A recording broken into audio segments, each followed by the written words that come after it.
गुरुजी कल नहीं क्या, कल शाम को हमारे लड़की को हॉस्पिटल लेके गए थे।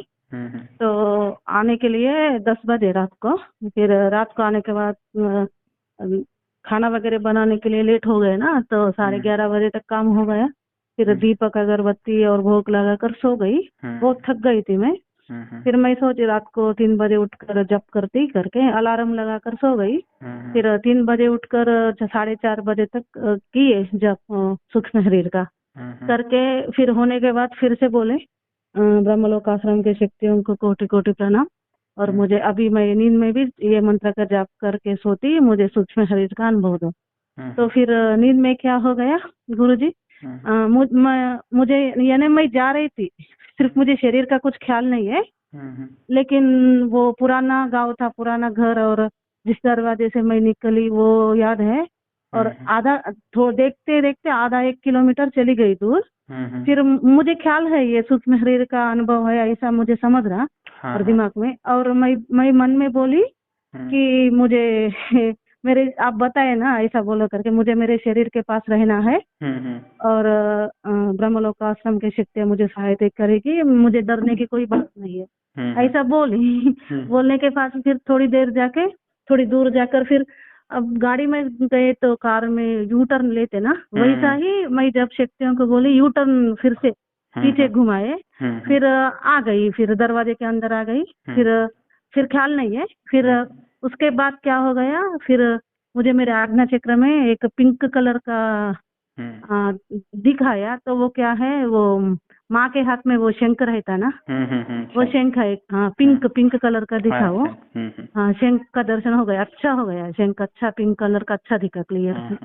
हाँ नहीं, आज्ञा चक्र से आप बाहर आती हो तो आज्ञा चक्र से अंदर शरीर से जाती हो, तो इस वजह से वो आपको दिव्य जब त्रिकाल यानी सूक्ष्म शरीर मिलता है ना, तो हमारी दिव्य दृष्टि भी खुल जाती है ना।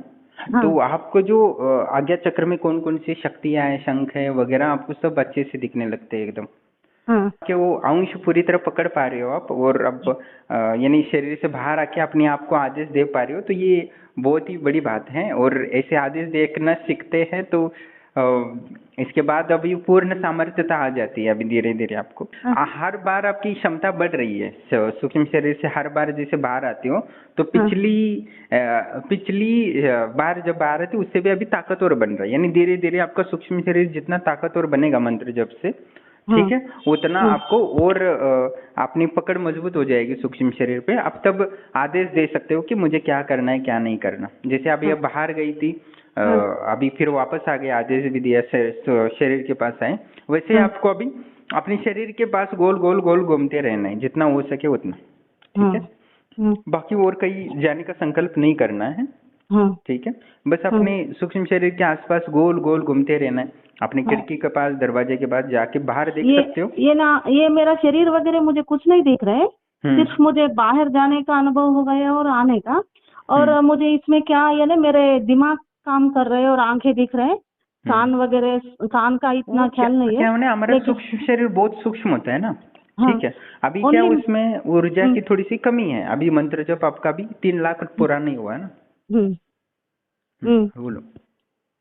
तो क्या है इसमें, सिर्फ मुझे शरीर नहीं है, बाकी सब कुछ है। मैं हूँ, जिंदा हूँ, मेरे आंखें काम कर रहे, पूरा हूँ, लेकिन ओनली मेरा शरीर नहीं है, बिना शरीर की हूँ। ऐसा अनुभव हो गया। यानी सूक्ष्म शरीर बोले तो कुछ भी नहीं है मेरा शरीर में, मुझे कुछ भी नहीं दिखा, ओनली। हाँ, तो पहले पहले वैसे ही महसूस होता है, क्योंकि हमारा सूक्ष्म, हम इतने सूक्ष्म कण है ना कि हमारे जो बाल है, बाल का एक जो कण होता है,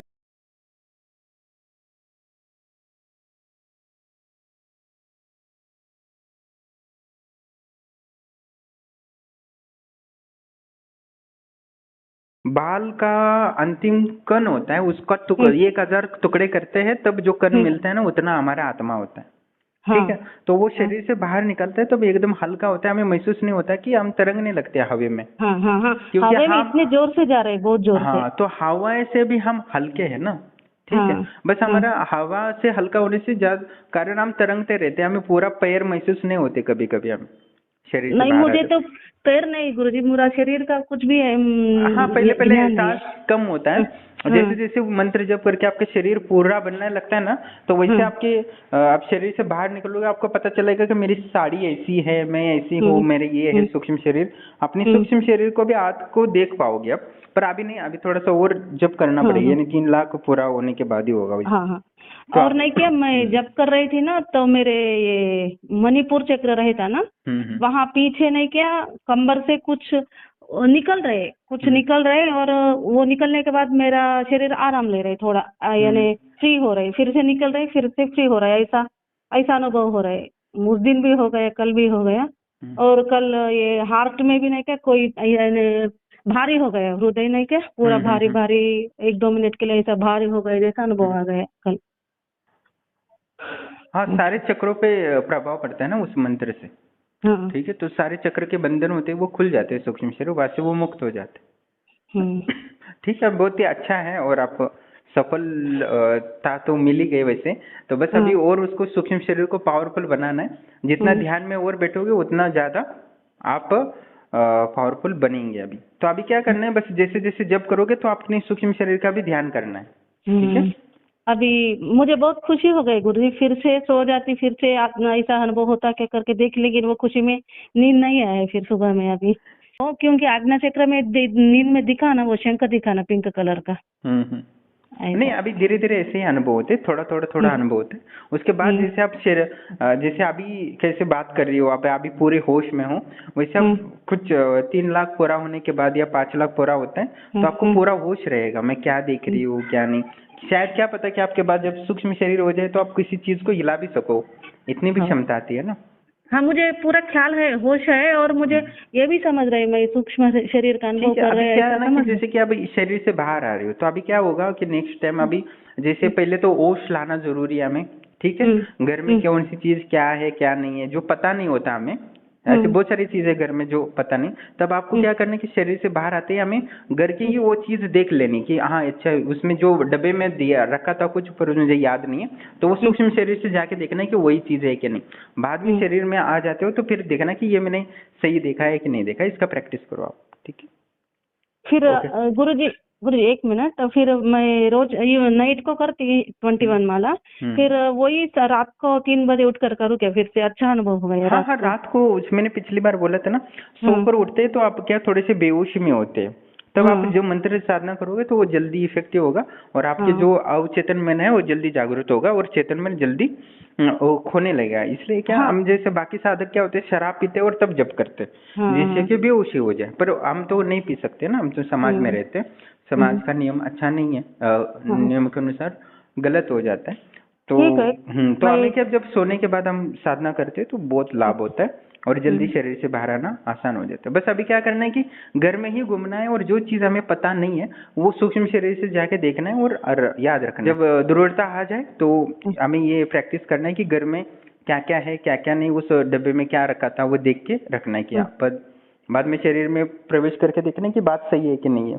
ठीक है, तो इसका अभ्यास करना है। इसके बाद अब उसके बाद जब ये पूरा होश आ जाएगा हमें, तब हम 1-1 ग्राम चीजें हिलाने की कोशिश करेंगे। ठीक है, तो 1-1 ग्राम चीज होती है वो रखना है, जैसे जब आप सोएंगी एक तिनका रखेंगे या कुछ रखेंगे जो हल्की चीज है, तो एक गोल बना के उसमें रखेंगे। उसके बाद जब आप शरीर से बाहर आएंगे तो उसको धीरे धीरे धीरे हिलाने की कोशिश करना है। पहले दिन आप हिला नहीं पाओगे, दूसरे दिन नहीं होगा, एक शायद महीने भी लग सके, 6 महीने भी लग सके, पर उस चीज को आप हिला पाओगे आराम से। जब 1-1 ग्राम हिला पाओगे ना तो आपकी क्षमता बढ़ जाएगी कि आपको पता चला मेरा शरीर कितना पावरफुल है। हाँ, ठीक है, ऑल द बेस्ट। ठीक है, तो उसके बाद अब 1 ग्राम भी हिलाने में सक्षम हो गई तो आपका सूक्ष्म शरीर दूसरे शरीर में कैसे प्रवेश करता है ये बताऊंगा। ठीक है, क्योंकि दूसरे शरीर को कंट्रोल करने के लिए हमारा सूक्ष्म शरीर पावर होना चाहिए, तो वो टेस्ट करने के लिए हम क्या करते हैं, वो तिनका वगैरह रखते हैं गोल करके, तो उसको हिलाना है। ठीक, धीरे धीरे, ऑल द बेस्ट। ठीक है, तो इसमें कोई संशय नहीं, आप सफल हो ही गए हो मेहनत का। बहुत खुशी हो गई गुरुजी, सुबह से टाइम देख रहे हैं गुरुजी का कब फोन करके बताओ करके। हाँ, नहीं अच्छा ओके, और बाकी कुछ कमी नहीं, कुछ भी कमी लगे लेते मैं बाकी ऊर्जा डाल दूंगा, क्योंकि आपने इतनी मेहनत की है तो आप आगे बढ़ गए हो, तो अभी मैं आपको ऊर्जा जितना चाहिए दे सकता हूँ। क्योंकि साधक जब तक कदम नहीं डालता एक, तो मैं भी कदम नहीं डालता ना आगे। और एक बात गुरुजी, एक पूछने का है। हम गए साल नहीं क्या, हमारे हस्बैंड ने क्या एक आदमी को पैसे दिए थे 50,000 तक, तो वो देते देते करके बोल रहे नहीं दे रहे गुरुजी, 1 साल हो गया। तो ऐसा करो कि वो जो आपके पति वो मंत्र जप कर रहे हैं ना योगिनी का, हाँ, तो उसमें केवल उसका नाम बोल के ब्रह्मलोक आश्रम की शक्ति को बोलो कि वो आश्रम की शक्ति को बोलो कि ये आदमी है, उसका फोटो भी दिखा दो, ठीक है, और इसका नाम ये है, यहाँ रहता है, और ये मेरा 50,000 रुपये नहीं दे रहा है, आप दिलवा दो, ऐसे बोल के जप करने को बोलो आपके पति को, वो दे देंगे, ठीक है। उसका फोटो है क्या नहीं है क्या, लेकिन नाम वगैरह पता मालूम है ना, तो हाँ बस आश्रम की शक्तियों को बोल दो कि ये अमुक का व्यक्ति है, अमुक ब्रह्मलोक आश्रम की सभी शक्तियों को कोटि कोटि प्रणाम है, दीपक अगरबत्ती भोग वगैरह स्वीकार करे, और अमुक ये आदमी है जो मुझे वादा किया था पैसे देने का, पर अभी दे नहीं रहा, ठीक है, और मैं आप चाहता हूँ कि ये मुझे वापस पैसे दे, ऐसा करके आप जब समर्पित करो वो देना शुरू कर दे। बाद में मैं करूँ सकती क्या गुरुजी, फिर मैं रोज दीपक जला उनको बोल दो ना आपके पति को, ठीक है। वो ओम नमः शिवाय का तो जप कर रहे हैं, लेकिन इसका क्या है क्या अभी बताती फिर मैं। हाँ ठीक है, तो वो करते हैं तो थोड़ा बहुत करेंगे तो भी उनको लाभ होगा, क्योंकि आपने ऑलरेडी जब समर्पित किया है ना, ऐसे। हाँ ठीक है, बाकी कुछ भी कमी होता है तो मैं देख लूंगा कि उन्होंने जब समर्पित कर दिया तो मैं उनके भाग्य का वो पैसा दिला दूंगा ना मैं। हाँ ठीक है, मैं बाकी का हवन कर दूंगा ना, चिंता क्यों। हाँ ठीक है, उनको बोले 1 माला करो, 2 माला करो, जितना हो सके कर दो, बाकी का मैं कर दूंगा, ठीक है। हाँ बस ये नियम है, बस आप समर्पित करेंगे तो शक्तियाँ और जल्दी मदद करती है। हाँ ठीक है। Okay, all the best. अभी बस आप और मेहनत करो, ज़्यादा से ज़्यादा मंत्र जप करने का, ठीक है, आप सफल हो। प्रणाम दोस्तों, जैसे कि आप ऑडियो सुन रहे थे कि जैसे साधिका ने जप करके अपना साधना पूरी की, उसके पश्चात वो शरीर से बाहर आई और 1 किलोमीटर तक आसपास एरिया में तेज़ी से वो आगे निकल गई, और उसके बाद उनको एहसास हुआ कि जैसे मैंने बताया था उनको कि आपको अपने शरीर के पास ही रखना है, कहीं पास ही रहना है, कहीं और नहीं जाना है, अपने शरीर को ही देखते रहना है, स्थूल शरीर को। तो सूक्ष्म शरीर होता है वो आकाश तत्व वाला होता है। आकाश तत्व जैसा कि बाहर आप आकाश देखते हो वो कितना होता है, वहाँ कितना भी तलवार चलाओ तो भी वो कुछ कटता नहीं है, आकाश फिर से जुड़ जाता है। तो हमारा जो शरीर होता है सूक्ष्म शरीर, वो आकाश तत्व का बना होता है। तो हमें भी इतना सूक्ष्म होता है कि हम सही से देख नहीं पाते जब तक हम पूरी तरह होश में आए। तो उनको जब एहसास हुआ शरीर से बाहर हुआ कि वो इतना हल्का महसूस होता है, जैसे ही शरीर से बाहर आते हैं तो हमें एकदम हल्का महसूस होता है और दिव्य आनंद सा महसूस होता है, और सारे बंधनों से हम टूट गए हैं, छूट गए हैं, ऐसा होता है, और परम मुक्ति का अनुभव होता है। पर हमें क्या, पहले पहले जब निकलते तो हम हमारी बुद्धि स्थिर नहीं होती उस समय, इसलिए हमें उस पूरा उसका आनंद या उसका महसूस नहीं कर पाते। जैसे ही शादी का है, अभी उन्होंने 3 लाख पूरा जप नहीं किया, अभी 1-1.5 लाख 2 लाख भी पूरा नहीं हुआ है, तो उनका अभी साधना पूरी नहीं हुई है। तो बस उनको थोड़ा थोड़ा जितना उन्होंने जप किया उतना ही उनको लाभ हो रहा है। तो अभी जब पूरा जप करेंगे तब वो शरीर से बाहर आएंगे तो उनको महसूस होगा कि मैं सारे बंधनों से मुक्त हुआ हूँ, मैं बहुत हल्की हो गई हूँ, और एकदम सूक्ष्म है मेरा शरीर, एकदम स्थूल आकाश तत्व वाला है, और तेज़ी से कहीं भी जा सकती हो, तेज़ी से कहीं भी एकदम दौड़ स्पीड से, यानी एक क्षण में आप दिल्ली से मुंबई जाना हो तो एक ही सेकंड में आप पहुंच जाओगे, इतनी तेज़ी से और इतना फास्टली आप महसूस कर सकते हैं। जैसे ही संकल्प करते हैं वैसे हमारा सूक्ष्म शरीर भी आगे बढ़ता है, इसमें कोई टेंशन नहीं। जैसे उन्होंने संकल्प किया कि एक 2-4 किलोमीटर घर से बाहर आने के बाद उनको एहसास हुआ कि मुझे फिर से शरीर के पास ही जाना है, जैसे गुरुदेव ने बताया है। तो वो फिर से जैसे संकल्प किया वैसे ही योग टर्न कर लेके वो अपने सूक्ष्म शरीर स्थूल शरीर के पास घर में आ गई और वहाँ बैठी गई। उसके बाद उनको जो अपना आज्ञा चक्र दिखा तो उसके बाद वो फिर से अपने आज्ञा चक्र में विलीन होकर अपने शरीर में वापस आ गई। तो आपको चिंता करने की ज़रूरत नहीं है। मैंने शक्तियों को बोला है कि जब भी वो शरीर से बाहर आई होती है तो उनको बस 1-2 सेकंड या 10-15 सेकंड से ज़्यादा बाहर ना रखो, फिर से शरीर में डाल दो। तो मेरी शक्तियाँ पूरी सपोर्ट करती है, और मैं विशेष शक्तियाँ हवन करके या अपनी संकल्प शक्ति से भेज देता हूँ, जिससे कि उनकी पूरी तरह रक्षा हो और उनको कभी दिक्कत ना हो। ऐसे बहुत सारे लोग बोलते हैं कि मैं शरीर से बाहर आऊँगा तो बाहर ही फंस जाऊँगा। तो गुरु किस लिए होता है? गुरु इसी के लिए होता है ना, गुरु बनाते क्यों है? आपको सुरक्षा हो, आपको कुछ भी गलती होती है उसको सुधारने के लिए तो गुरु होता है। तो और स्वयं गुरु भी कभी कभी बोलते हैं तुम शरीर से बाहर आओगे तो फंस जाओगे, फिर तुम्हारे बच्चों का क्या होगा, तुम्हारे पत्नी का होगा। वो सब नाटक करते हैं, उनको आता कुछ नहीं है। ठीक है, तो इसमें डरने की ज़रूरत नहीं है। हाँ, नई चीज़ होती है, हमेशा थोड़ा बहुत डर लगता है हर व्यक्ति को। मैं भी डर गया था जब मैं पहले इस शरीर से बाहर आया, तो मैं भी डर गया था। बहुत अलग सा अनुभव हो रहा था और बेचैनी हो रही थी शरीर पे। तो हर व्यक्ति को होता है पहले हर चीज़। साइकिल सीखते हैं तो भी हमें डर लगता है, कितनी बार तो गिरना पड़ता है, को घुटने तोड़ने पड़ते हैं, पाँव को लग जाता है। तो हर व्यक्ति जिसने जिसने साइकिल सीखा है उसको पता है 1 2 4 कितनी बार तो गिरना पड़ता ही है। तब अभी बिना के कैसे भी साइकिल एक बाद में क्या साइकिल आगे आगे चलाते तो बिना हाथ के भी साइकिल चला लेते थे। तो बहुत कुछ होता है, तो धीरे धीरे आप प्रैक्टिस करेंगे तो होगा, यूं ही नहीं हो सकता सब कुछ। तो आप जैसे मेहनत करते हो धीरे धीरे धीरे, वैसे मैं आपको और ऊर्जा प्रदान करता हूँ। जो व्यक्ति ज़्यादा मेहनत करता है, मंत्र जप करता है, और कुछ लोग मंत्र तो जप करते नहीं, गुरुदेव कृपा करो कृपा करो, उनको तो मैं करता ही नहीं कृपा कृपा, क्योंकि मेरे पास कृपा है ही नहीं। मेरे पास सिर्फ ज्ञान है और ऊर्जा है, और मैं ऊर्जा और ज्ञान तभी देता हूँ व्यक्ति मेरे अनुसार चलता है, और जो जो मेहनत करने की भाव रखता है, दृढ़ता रखता है, विश्वास रखता है, तो मैं ज्ञान ऊर्जा देता हूँ। और एक कृपा नाम की चीज़ कहाँ से लाते हैं कहाँ नहीं, पता नहीं, शायद वो बड़े सिद्ध महात्मा होते हैं उनके पास होगी कृपा। तो कृपा तो है नहीं, पर मेरे पास ज्ञान और ऊर्जा है और विज्ञान है, जो आपके जीवन को बदल सकता है, और उसके माध्यम से आप आध्यात्मिक दिव्य अनुभव कर सकते हो। इतर योनि की विद्या हो या 10वां विद्या की हो, सूक्ष्म शरीर का हो, या पूर्व जन्म का दर्शन हो, या त्रिकालदर्शी की सिद्धि हो, यानी आज्ञा चक्र की सिद्धि हो, या दिव्य दृष्टि हो, वो आपको लाभ हो सकता है जब आप निरंतर मेहनत करते हो। क्योंकि ये जो साधिका है वो 6 महीने से साधना करी है, और उनको विशेष उन्होंने बहुत सारे वीडियो है जो अनुभव है, आप देख सकते हो उन्होंने कैसे शुरुआत की, और धीरे धीरे कैसे उनको विश्वास हुआ और शक्तियों का एहसास हुआ, तो और उन्हें पूरा दिन जैसे ही घर का काम हो जाता है तो वो साधना में ध्यान में लीन हो जाती है। इसलिए उनको बहुत सारे सफलता प्राप्त हो रही है। क्योंकि महिलाओं के ही पास ये है कि समय होता है, वो समय का सदुपयोग करे तो अपने परिवार का कल्याण कर सकती है। उन्होंने साधना जप करके अपने पति की बीमारियां दूर की, घर परिवार की भी जो बड़ी बड़ी बीमारियां थी वो दूर की, बहुत सारी जीवन में तकलीफें थी वो दूर की, घर में शांति, पतियों परिवार का स्वभाव, यानी जीवन में सब कुछ आपको दे सकती है आश्रम की शक्तियाँ। बस निरंतर आपको जप करना चाहिए, और कोई गृहिणी जुड़ के साधना करती है तो उनका परिवार का कल्याण हो जाता है, इसमें कोई संशय नहीं। क्योंकि उन्होंने उस ऊर्जा को अपने घर में कुल में स्थापित करती है, तो निरंतर साधना करने से अपना परिवार ही नहीं सुधरता, अपना कुल का भी उद्धार हो जाता है, इसमें कोई संशय नहीं है। देवी शक्ति अपने पितरों का भी उद्धार कर देती है, कुल देवताओं को भी ऊर्जा प्रदान करता है, तो वो भी संतुष्ट हो जाते हैं साधना करने से। तो इस वजह से अपना आगे वाले कुल की जो पीढ़ियाँ होती है वो अच्छे जीवात्मा ही हमारे कुल में जन्म लेंगे, जिससे कि हमारा कुल और उद्धार होगा, ना ये पागल और लंगू पंगू हमारे घर में जन्म लेंगे। तो ये साधना करने का बहुत ही बड़ा लाभ है कि आप साधना करते हो तो आगे जो पीढ़ी वाली होती है वो बहुत ही तेज और उस आरोग्यवान और बुद्धिमान पैदा होती है। और आप साधना नहीं करते और भौतिक वाले अय्याशी वाला जीवन जीते हो, भोग विलास वाला, तो आपके जो बच्चे और पीढ़ियाँ होती है वो भी भोग विलास वाले और मंद बुद्धि वाले होते, विवेकहीन होते। तो इसमें कोई संशय नहीं है। तो आप जैसे संकल्प करते हो आपकी दिनचर्या अनुसार वैसी ऊर्जा आपके शरीर में बनती है, और वैसा ही वीर्य बनता है, और वीर्य से वही पुत्र बनता है, इसमें कोई संशय नहीं। और वैसा ही खाना खाते हो तो वैसा ही वीर्य होगा, और वैसे ही प्रवृत्ति वाले बच्चे होंगे, इसमें कोई संशय नहीं है।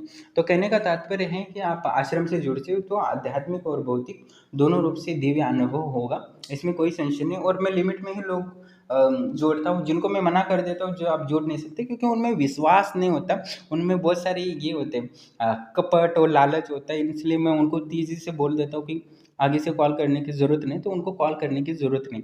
मैं एक बार बोल दिया कि आश्रम से मैं जोड़ूंगा नहीं आपको, तो निश्चित ही नहीं जोड़ूंगा, क्योंकि मुझे यहाँ खाली पीला बेटा नहीं हो, मुझे सिर्फ ऐसे लोग चाहिए जो सरल हो, सौम्य हो, और जो अपनी जो भी विद्या मिले तो दूसरों का दुख दूर करने के लिए यूज कर सके। जो कपटी है, लालची है, वो कॉल करने की ज़रूरत नहीं, आपको कुछ लाभ नहीं हो सकता। आपका कार्य सिर्फ ये नहीं है कि बच्चा पैदा करो, वो कमाओ और खाओ पियो, अपने कुल का उद्धार करना है। आपकी ये जो कुल है उन कुल का इतनी प्रतिष्ठा हासिल करना है, उनका धन बल से देवियों बल से दिव्य ज्ञान वहाँ स्थापित करने का आपका कर्तव्य होता है। आप कहीं ना कहीं अपने कुल को उद्धार करने की कभी सोचते नहीं हो। वहाँ के जो पितृ हैं, आपके कुल देवता, वो हमेशा निराशा रहते, तो आपके यहाँ जो जन्म लेते हैं ना पुत्र पौत्र, वो मंद बुद्धि वाले और विकलांग वगैरह ही पैदा होंगे, वो समाज में कुछ नहीं कर पाएंगे, ना घर के लिए कुछ कर पाएंगे। इसलिए आप आपके पास समझो वीडियो देख रहे हो तो आप देवी साधना करके अपने कुल में उद्धार करो, देवी शक्तियों का स्थापित करो, कुल देवताओं बड़ी बड़ी कुल देवताओं को आप खुद स्थापित करो और उनका पूजा पाठ करके उस ऊर्जा के माध्यम से आपका कुल का उद्धार हो, जिससे 7 पीढ़ी तक आराम से जीवन बिता सके। आप करते क्या हो, बस अपनी इंद्रिय तृप्ति में लगे हो मंद बुद्धि की तरफ, और अपना ना कुल का उद्धार कर रहे हो ना पितरों का उद्धार कर रहे हो, ना जो आगे पीढ़ी आने वाली उनका के लिए कुछ सोच रहे हो, कुछ नहीं कर रहे हो। जो थोड़ा बहुत पैसा मिल रहा है उसका जो खा पी के गवा रहे हो, अपनी ना आगे की पीढ़ी के लिए कुछ सुरक्षा कर रहे हो, ना ऐसा कोई बिजनेस सेटअप कर रहे हो जिससे कि पीढ़ी दर खा सके, जैसे अंबानी है, अडानी है। आप मेहनत करोगे, संकल्प करोगे, इच्छा शक्ति रखोगे तो कुछ होगा, नहीं तो यूं ही बैठे रहोगे तो कुछ नहीं होगा। ना कोई गुरु आप पर कृपा कर सकता है, ना कोई आपको खुद उस ज्ञान को और ऊर्जा को प्राप्त करने के लिए प्रयास करना पड़ेगा। जब आप खुद थोड़ा प्रयास करोगे तो प्रकृति थोड़ा मदद करने लगी, तब गुरु थोड़ा मदद करेगा, थोड़ी आपका संकल्प शक्ति लगेगी, आपको थोड़ा भाग्य लगेगा, उसके बाद आप सफल हो पाएंगे, नहीं तो नहीं हो पाता। क्योंकि आध्यात्मिक सफलता प्राप्त करना बहुत मुश्किल होता है, बहुत डिफिकल्ट होता है। वो सब मायने रखते हैं बहुत सारी चीज़ें, तब वो सफल होती है। जैसे बिजनेस के लिए बहुत सारी चीज़ें होती है तब सफल होता है, और तब आराम से पैसे आने लगते हैं। वैसे अध्यात्म में भी बहुत सारी चीज़ों की आवश्यकता होती है, तभी सफल होते हैं व्यक्ति। तो कहने का तात्पर्य अपने कुल का उद्धार करने की सोचो, ना कि सिर्फ अपनी इंद्रियों का उद्धार करने की सोचने की जो विचारधारा है उसको त्याग के मॉडर्न जीवन जीने की जो आपकी कल्पना है वो मूर्खता है, उसके अलावा कुछ नहीं है। आपको ये मूर्खता तब स्पष्ट होगी जब आपका शरीर जरा अवस्था में होगा, आप कुछ भी प्राप्त नहीं कर पाएंगे और खाली महसूस करेंगे कि मैंने क्या किया। तब मरने के लिए तड़प रहोगे, ईश्वर से प्रार्थना करो, ये ईश्वर मुझे मार दो, मुझे ये कष्ट सहन नहीं हो रहा है। आपको बस यही महसूस होता रहेगा। तब आप महसूस करेंगे कैसे मैं शरीर से बाहर निकलूँ, कब मिलती है मृत्यु, कब आएगी, कब शांति मिलेगी। और जब शरीर से बाहर आओगे तो आपको लगेगा हाँ ठीक है, अभी मैं शरीर से बाहर आऊँ तो अभी मैं इस शरीर से जो दुख मिल रहा था उससे मुक्त होगा, पर ऐसा नहीं है। आप शरीर से बाहर आओगे तब आपको भूख, प्यास और वासना और तकलीफ देती रहेगी, और तब आप कुछ भी खा नहीं पाओगे, ना पी पाओगे, और वही भटकते रहोगे प्रेतावस्था में। तो बहुत ही कष्टदायक ये जीवन होता है। आप भोग विलास की विचारधारा के साथ जियोगे या मॉडर्न जीवन के साथ रहोगे तो मृत्यु के कुछ क्षण के लिए आपको लग रहा है, पर अंतिमतः आपको दिखेगा कि कितना कष्टमय जीवन मैंने दी और कितना मूर्खता की है। इसलिए हमें सूक्ष्म शरीर का साधना करके अपने शरीर से बाहर आने का अभी अभ्यास करना चाहिए, कैसे मरना चाहिए। जब जरा अवस्था हो तो स्वयं ही शरीर से बाहर निकल के शरीर को त्याग के अपनी परलोक गति और यानी गुरु को साक्षी मानकर आप जब शरीर से बाहर निकलोगे तो आपके आगे वाली गति, या परलोक जाने तो परलोक, या दिव्यलोक जाना है तो दिव्यलोक, या नर्क जाना है तो स्वयं ही जा सकते हो। तो अपने शरीर से बाहर आने का अभ्यास हर व्यक्ति को करना ज़रूरी है। आप नहीं कर रहे हो तो आप हॉस्पिटल में जाके देखो या वृद्धाश्रम में जाके देखो कैसी उनकी हालत हो गई है। तो इसलिए बोलता हूँ कि आप सूक्ष्म शरीर का अभ्यास करके मरने का अभ्यास करो, तो आपको पता चलेगा कि शरीर से निकलना कितना आसान भी है और कितना शरीर से बाहर निकलना कितना कठिन है। जो वृद्ध लोग हैं जिनकी जरा अवस्था में ना टॉयलेट जा सकते, उनसे पूछो कि कितना मुश्किल से जी रहे, कितना उनका अहंकार सब बिखर चुका है। पहले कितने वो जब बड़े बड़े पैसा था, शरीर था, तब कितना अहंकार करते थे, और अभी कैसी अवस्था है आप उनको पूछोगे तब आपको पता चलेगा। तो कहने का तात्पर्य है कि हमें इस सूक्ष्म शरीर का अभ्यास करना बहुत ज़रूरी है। ज़रूरी नहीं हर व्यक्ति को, जिससे कि मरने की कला हम सीख सकें, जिससे कि शरीर से जब हमें बाहर आना हो कुछ तो तुरंत शरीर से बाहर आ सकें और हमारे दुख से मुक्ति मिल सके। क्योंकि शारीरिक पीड़ाएँ होती है वो बहुत खतरनाक होती है। क्योंकि मैं एक मेडिकल स्टूडेंट था तो मुझे पता है कि कैसे कैसे लोग तड़पते हैं हॉस्पिटल, और कितने लोग तो मेरे सामने मर चुके थे। जब मैं बचपन में ही था तो मुझे पैसे कमाने की ज़्यादा शौक था, तो मैं जब 8वीं 9वीं था तभी मैंने हॉस्पिटल ज्वाइन किया था। तो मैंने डॉक्टर से बोला था कुछ भी पैसे दो पर मैं काम करना चाहता हूँ आपके। तो इसलिए मुझे बहुत सारा उस दुखों को पहचान में शारीरिक पीड़ाओं को महसूस हुआ, और मुझे उसी समय वैराग्य प्राप्त हुआ, यानी मोह मिट गया था संसार से। तो मैं तो गया था पैसे कमाने के लिए हॉस्पिटल में काम करने के लिए, पर वहाँ क्योंकि हॉस्पिटल ही ऐसा काम था जो ऊंचा दर्जा का था और ज़्यादा पैसे भी दे सकते थे, ऐसा मुझे लगता था उस समय। तो इसलिए मैंने बिना अनुभव के जैसे जैसे आता है तो वो सीखता था हॉस्पिटल में, इंजेक्शन लगाना वगैरह, तो सलाइंस लगाना, तो मैंने तो 8वीं 9वीं में सीखा था। तब मुझे पता चला कि लोग कितनी पीड़ादायक है, बहुत पीड़ादायक है। तब उसी समय मैंने सोचा कि कुछ ना कुछ किया जाए। तो इसलिए मैंने आध्यात्मिक की ओर उस समय बढ़ा था। तो कहने का तात्पर्य है कि शारीरिक पीड़ा से मुक्ति के लिए हमें सूक्ष्म शरीर की साधना करनी चाहिए। हाँ, विरला ही कोई कर सकता है, पर करने का प्रयास करोगे तो सफलता ज़रूर मिलती है।